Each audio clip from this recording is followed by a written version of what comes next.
khoma una ukutya endlini uyashera nayo into endinayo yasekhaya udibanisa. Funeka senze into ezinjalo singapheleli ukunikela apha enkonzweni naxa umntu engenanto ubomi epha ekunxebeni. Hayi ingathi umntu awudadewethu or umntakwethu ingathi no uyamkrweca nje. Andisho uba umnike seyegqobhokile bethuna ethungahlungiweyo umnikele isuke entliziyweni yakho.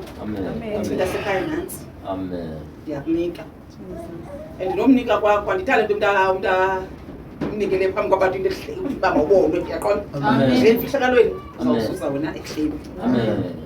Nantsi into kwabakhwazayo ke khona kwaze nika iloko wathiwa isakufanele lokho nakawo Yesu. Amen. Hayi apha madodana isakufanele lokho. Into ayifumana kum. Amen. Atewe yiyo. Amen. Ngamsebenzele sasingekakholwa. Amen. Ngoku sikholwa asizihoyaka ezo zinto ezifana bayihlekisa.